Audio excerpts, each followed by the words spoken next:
नमस्कार। राधे राधे मित्र, मैं आपका आचार्य देव। जब आपके जीवन में बेहतर होना होता है तो बहुत से योग, बहुत से संयोग बनना शुरू हो जाते हैं। प्रकृति आपको मैसेज देना शुरू कर देती है कि अब आपके साथ बेहतर हो रहा है, कृपया उठ जाइए, जग जाइए। ऐसे ही एक बेहतर योग और संयोग इस सप्ताह आपके लिए बन रहा है। 2 तिथियां ऐसी आएंगी जिनका आप सुंदर उपयोग कर सकते हैं। तो यह तिथि आपके जीवन में परिवर्तनकारी तिथि साबित होगी। तो उत्तिष्ठ जागृत वरान नवोदत, उठिए, जागिए और इन तिथियों का पूर्णतया लाभ उठाइए। एक तिथि होगी 20 तारीख बुधवार, मतलब कल नहीं परसों, और 1 तारीख होगी 21 तारीख गुरुवार। ये 2 तिथियां ऐसी तिथियां हैं जिनका आप उपयोग करके, जिनका प्रयोग करके अपने गुरु को बेहतर कर सकते हैं। गुरु ब्रह्मा गुरु विष्णु गुरुर्देवो महेश्वरः, गुरु साक्षात पारब्रह्म तस्मै श्री गुरुवे नमः। तो आपके बर्थ चार्ट पे गुरु महाराज जिन भावों के कारकत्व को लेके चलते हैं, उन भावों को मजबूती प्रदान करने के लिए, उन भावों में स्थायित्व देने के लिए, साथ ही गुरु के नक्षत्र जिन जिन पार्ट पे सपोर्ट कर रहे हैं, उन पार्टों को, उन अंगों को मजबूत करने के लिए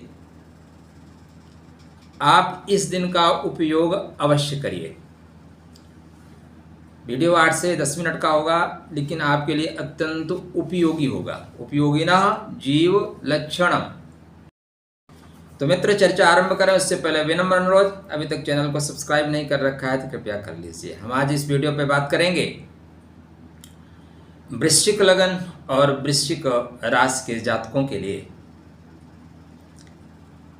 गुरु पुनर्वसु में, शुक्र पुनर्वसु में और चंद्र होंगे पुनर्वसु में। जब 3 ग्रह पुनर्वसु का योग और पुनर्वसु का संयोग लेके चलेंगे तो इनका आपको उपयोग कैसे करना है, क्योंकि इस जीवन में प्रतिक्षण बहुत कुछ बदल रहा है। उस बदलाव के साथ क्या आप कनेक्ट हो पा रहे हो? वैकेंसी तो निकली हुई है, क्या आप फॉर्म अप्लाई कर रहे हो?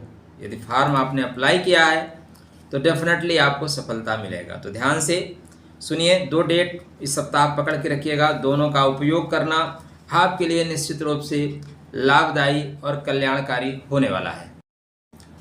तो पहली डेट आ रही है मित्र 21 तारीख, 20 तारीख और दूसरी 21 तारीख। पुनर्वसु का योग आ रहा है। कौन सा योग आ रहा है? पुनर्वसु। जीवन में आप गिर गए, उठ के खड़े नहीं हो पा रहे हैं, या आपका निकम्मापन है। गिरना निकम्मापन नहीं है, उठ के ना खड़े हो पाना आलस्य का प्रतीक है। उत्तिष्ठ जागृत, उठिए, जागिए। बहुत कम लोग होते हैं जो एक बार में सफलता प्राप्त करते हैं। यहाँ तो हमारे आदर्श, जिनको हम आदर्श बना के रखे हैं, उनको आप जीवन में देखेंगे एक बार में सफलता नहीं मिलती, बोलते हैं बेटा कोई बात नहीं, दोबारा ट्राई करिए। एक बार में आपके कम मार्क्स आए, प्रीलिम नहीं हुआ, मेंस नहीं हुआ, इसका मतलब थोड़ी ना होता है कि आप आईएएस नहीं बन सकते। दोबारा ट्राई करिए, बनेंगे। सरकार भी तो 4 चांस 6 चांस देती है। अगर आप कैटेगरी में हैं तो पूरे जीवन देते रहिए, 10 चांस, 12 चांस, 15 चांस। तो यहाँ पे गुरु महाराज का पुष्य में, गुरु महाराज का पुनर्वसु में, चंद्रमा का पुनर्वसु में, शुक्र का पुनर्वसु में होना एक बेहतरीन राजयोग होगा 20 तारीख को। गुरु और चंद्रमा गज केसरी योग में होंगे। शुक्र के साथ लक्ष्मी योग जैसा निर्माण होगा। 3 ग्रहों की युतियां, 3 त्रिग्रही युति बन रही है। 3 ग्रहों की युतियां जीवन में आपको आगे बढ़ने का संकेत देती हैं, लेकिन इनको कनेक्ट करना आना चाहिए। यदि आप कनेक्ट कर सकते हैं तो आपके जीवन में धन संपदा, प्रेम, मान सम्मान, ज्ञान से मान सम्मान मिलता है।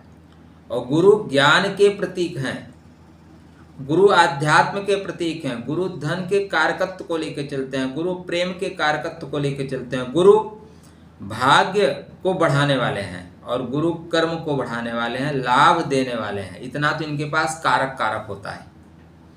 साथ में जिन जिन भावों के स्वामी हैं उन भावों का प्रतिनिधित्व करते हैं। साथ में मिथुन, कर्क, पुनर्वसु नक्षत्र, तुला और वृश्चिक, विशाखा नक्षत्र, साथ ही पूर्व भाद्रपदा नक्षत्र, कुंभ राशि और मीन राशि।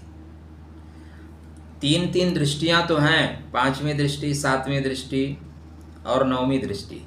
इसीलिए गुरु को गुरु कहा गया है। भाई आपके पास विभाग ज़्यादा हैं, आपके पास मंत्री पद तो ज़्यादा है। कोई एक मंत्री पद लेके घूम रहा है, आप 3-3, 4-4 विभाग लेके घूम रहे हैं, तो आपका महत्व तो ज़्यादा होगा। गुरु ब्रह्मा गुरु विष्णु गुरुर्देवो महेश्वरा गुरु साक्षात पारब्रह्म तस्मै श्री गुरुवे नमः। गुरु को कहा गया है कि आप ब्रह्म स्वरूप में बनिए, फिर विष्णु स्वरूप में बनिए, नारायण के स्वरूप में आइए और फिर महेश के स्वरूप में आइए और अंत में पार ब्रह्म बन जाइए। तो पहला काम क्या है? निर्माणात्मक होइए। ब्रह्मा जी क्या है? निर्माण करने वाले हैं। विष्णु जी उसका पालन पोषण करने वाले हैं और भगवान शिव बाद में, अब भगवान शिव के जो अवतार नहीं, उनका दूसरा स्वरूप है महेश। महेश मतलब काट छांट करने वाले बनिए। पॉइंट क्या है मित्र कि 20 तारीख को पुनर्वसु, 21 तारीख को गुरु पुष्य योग बन रहा है। ठीक है, ध्यान दीजिएगा। इस बार इस सप्ताह में 3 योग बन रहे हैं। आज 2 की बात करेंगे, एक फिर दूसरे तीसरे की अगले वीडियो बात करेंगे। वीडियो आपको अच्छा लगे तो शेयर करिएगा, आए हैं तो लाइक या डिसलाइक करके जाइएगा। आप में से बहुत से लोग आते हैं, पता ही नहीं चलता कि जैसे नकाब बांध के आए हैं और देखे चले गए। लाइक डिसलाइक किया करो भाई। चोरों की तरह आना, चोरों की तरह चले जाना अच्छी बात थोड़ी ना होती है। ऐसा आपने क्या पाप किया है कि नहीं कर पा रहे हैं? उंगली में दर्द तो नहीं है? दर्द है तो रोगान शेषान पांस तुष्टा रुष्टा तुकामान शकलान विष्टान, इस मंत्र का जाप करिए, हो सकता है। तो मित्र 20 तारीख को पुनर्वसु और 21 तारीख को पुष्य नक्षत्र है। 2 डेट को याद रखिएगा। देखो, जीवन में आप किस क्षेत्र में हैं वह महत्वपूर्ण है, किस स्थिति में है वह महत्वपूर्ण है। तो अपने गुरु को मजबूत करने के लिए एक बहुत छोटा सा मैं परिहार, छोटा सा उपाय बताता हूँ।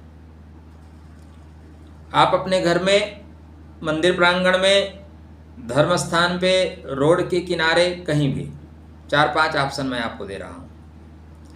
एक पीपल का वृक्ष लगाइए और इसी दिन एक केले का पौधा लगाइए। 2 में से एक लगा लीजिए। दोनों लगाना संभव है तो दोनों लगाइए। हमने तो अभी केले का लगा रखा है, पीपल का लगाऊंगा। मैं तो धर्म स्थान पे भी लगाऊंगा और सोच रहा हूँ एक संगम के किनारे लगाऊंगा और एक घर में लगाऊंगा। आपकी जितनी स्थिति है उससे बनाइए। ये जो प्रतीक होते हैं ना, प्रतीक बहुत सी चीज़ों को, जैसे आप रोड पे चलते हैं, प्रतीक हो गया, लाइट बंद हो गई, लाइट रेड हो गई तो प्रतीक हो गया, रुक जाओ, एक्सीडेंट हो सकता है। ग्रीन हो गई, आप जाओ ना। बिजली के खंभे पे आप देखिए, बिजली वाले काम करते हैं तो क्या करते हैं, ऐसे क्रॉस करके मुंडी बना के टांग देते हैं, मतलब इसको छुओगे तो मुंडी में आ जाओगे। प्रतीक है और उस प्रतीक से हमें लाभ होता है। तो यहाँ पे गुरु जो है, गुरु का प्रतीक क्या है? केला। गुरु का प्रतीक क्या है? पीपल। पीपल का जो पौधा है इस दिन आरोपित करिए। 2 डेट मैं आपको बता रहा हूँ, ठीक है, एक नहीं। हो सकता है एक दिन आप ना कर पाएँ। तो 20 तारीख को पुनर्वसु श्रेष्ठ है, यद्यपि पुष्य की महत्ता ज़्यादा श्रेष्ठ है, किंतु ध्यान रखिएगा इस दिन गजकेसरी योग भी है, क्योंकि गुरु भी पुष्य नक्षत्र में, चंद्र भी पुष्य नक्षत्र में और शुक्र भी पुष्य नक्षत्र में, मतलब तिकड़ी। 3 ग्रहों की युतिया। शुक्र जीवन में लग्जरियस के कारक है और चंद्रमा सभी योगों की जननी है। चंद्रमा से सभी योग पैदा होते हैं। चंद्रमा में बल है तो आपके जीवन में बल है, चंद्रमा निर्बल है तो फिर जीवन में बल होने के बाद आप बल का उपयोग नहीं कर पाते, आपको मौका ही नहीं मिलता। तो 20 तारीख और 21 तारीख पुनर्वसु और पुष्य दोनों का उपयोग करिए।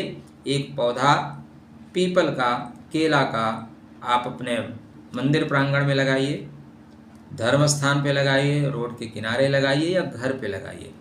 अच्छा, कुछ लोगों का मत ये है कि घर पे पीपल का पौधा नहीं लगा सकते। जी, पीपल का पौधा घर पे लगा सकते हैं, पीपल का वृक्ष घर पे नहीं होना चाहिए। पॉइंट यही समझिएगा। मैं अभी लेटेस्ट अपने घर में रह रहा हूँ, अभी तक तो 18 साल से भ्रमण पे था, देश की कोई ऐसी जगह नहीं जहाँ पे ना रहा हूँ, 6 महीने 8 महीने साल भर। तो यहाँ पे मैंने अपने सेकंड फ्लोर पे बहुत पौधे लगा रखे हैं, प्रकृति के सन्निकट रहिए। एक मित्र हमारे आए, मित्र ने देखा तो उन्होंने कहा कि यहाँ पे जो आप ईस्ट साइड में पौधे लगा रखे हैं उससे वास्तु दोष उत्पन्न होगा और सूर्य की एनर्जी नहीं आएगी। तो हमने कहा महाराज थोड़ा नीचे देखिए। नीचे आप देख रहे हो तो 20 फीट पूरा गैप है, ऊपर बालकनी में इतने मतलब 4 फीट में पौधे लगे हैं, ऊपर पूरा गैप है, नीचे सेकंड फ्लोर और फर्स्ट फ्लोर गैप है। वहाँ से सूर्य की एनर्जी नहीं आएगी, सूर्य की एनर्जी इन्हीं पेड़ में आके टकराएगी क्या। तो वास्तु को समझिए, वास्तु का मतलब वस्तु का सही जगह रखा होना है, लेकिन वास्तु का भ्रम मत बनाइए। और पौधे लगाने से आपके ग्रह खराब नहीं होंगे या यूट्यूब पे व्यूज बढ़ाने का विषय है। छोटे छोटे पौधे हैं भाई, तो आप गमले में भी केला लगा सकते हैं, गमले में भी आप पीपल लगा सकते हैं। जब तक पीपल के वृक्ष की छाया आपके घर पे पड़ना शुरू कर दे, वो आपके घर को आच्छादित कर ले, घर को ढक ले, तब नुकसानदायक है। जिस पीपल में 1000 से ज़्यादा पत्ते हो जाएं तब शास्त्रकार उसको बोलते हैं कि घर पे नहीं लगाना चाहिए। आप गमले में लगाओगे, गमले में उसकी औकात ही कितनी होगी, जितनी मिट्टी दोगे उतने तो पत्ते आएंगे बेचारे को, ठीक है ना भाई। आप शेर पाल सकते हो लेकिन पिंजड़े में रखो ना, घर में खुला छोड़ दोगे तो दिक्कत होगी, पिंजड़े में रखो। तो आप लगाइए, किस में लगाइए। केला तो बहुत बड़ा होता है, 8-10 फीट का, हमने लगा रखा है, वो 1.5 फीट से बड़ा हो ही नहीं रहा है क्योंकि मिट्टी उतने उसको दे रहे हैं। आप उसी तरह पीपल का पौधा लगाइए, कितने गमले में 50 पत्ते 100 पत्ते से ज़्यादा होंगे ही नहीं। अच्छा ये है, अच्छा तो ये है कि उस पीपल का जितना विकास होगा उतना आपके जीवन में समृद्धि आएगी। इसलिए कोशिश करें वह पौधा आप रोड के किनारे लगाएं, मंदिर प्रांगण में लगाएं, धर्म स्थान पे लगाएं, विद्यालय में लगा दें, ठीक है। उससे जितना वो पुष्पित पल्लवित होगा जीवन में आने वाले समय में, उतना आपका जीवन पुष्पित पल्लवित होगा। या आप गुरुवार को कर सकते हैं, गुरु पुष्य नक्षत्र है, और बुधवार को कर सकते हैं, 3 ग्रह पुनर्वसु में हैं। किंतु यदि आप रोड पे हर आदमी तो नहीं लगा सकता। अब आप ऐसे जगह, मान लीजिए आप बड़े शहर में हैं, वहाँ जगह ही नहीं, आप लगाए, म्यूनसिपालिटी वाले उखाड़ के फेंक दिए, तब आप गमले में लगाओ। देखो अच्छा तो ये है कि आपके शहर के किनारे बड़ा सा नेटवर्क लगे आपके कंपनी का, फटाफट आपके घर में नेटवर्क आएगा। लेकिन अब अगर नेटवर्क लग ही नहीं रहा है तो आप क्या करो भैया, वाईफाई लगा लो। वाईफाई सेकंड विकल्प है, फर्स्ट विकल्प तो क्या है कि उनको बोलो भैया एक नेटवर्क लगा के दें, तो वो नहीं लगाते तो वाईफाई लगा लो। वाईफाई लगाने से फ़ायदा क्या होगा, थोड़ा पैसा तो खर्चा करना पड़ेगा लेकिन नेटवर्क तो ठीक आएगा। तो यहाँ पे अपने गुरु को ठीक करने के लिए एक वाईफाई लगाइए। वाईफाई लगाने से आपको फ़ायदा डेफिनेटली होगा। आशा नहीं पूर्ण विश्वास है वीडियो आपको तरतीब से समझ में आया होगा। समझ में आया होगा तो लोगों की जानकारी के लिए शेयर करिए। अच्छा चलिए एक और उपाय बता देता हूँ। आप में से बहुत से लोग बोलेंगे हम भाई विदेश में हैं, छोटे पायजामा वाले देश में हैं, ऑस्ट्रेलिया में हैं, यूके में हैं, नेपाल में है, तो आप कर सकते हैं। तो आप क्या करें, सही है, उपाय तो सबको, दवा तो सबको चाहिए ना। तो यहाँ पे बेहतर करने के लिए मित्र, आप इस दिन पीले कलर का चंदन लीजिए, उसको ले जाइए परमात्मा के चरणों में रख दीजिए। चावल, पहले नीचे चावल रखिएगा, उसके ऊपर पीला चंदन या हल्दी रखिए, हल्दी भी रख सकते हैं, पीला चंदन, वो परमात्मा के चरणों में रख के ओम ग्राम ग्रीम ग्रोम सा गुरुवे नमः या श्री रामचंद्र कृपाल भजमन हरुण भय भव दारुणम भय प्रकट कृपाला दीन दयाला कौशल्या हितकारी। 11 बार पढ़िए, 16 बार पढ़िए, 16 बार पढ़िए। 16 बार पढ़ के आप उसको ले आइए और उसको प्रतिदिन लगाना शुरू करिए। आप देखिएगा लाभ डेफिनेटली होगा। एक पीला कपड़ा भगवान को, 2 कपड़े ले जाइए, एक पीला कपड़ा भगवान को अर्पित करिए, उसी में से एक पीला कपड़ा लेके आइए, अपने टेबल पे रखिए, अपने धर्म स्थान पे रखिए, अपने ऑफिस में रखिए।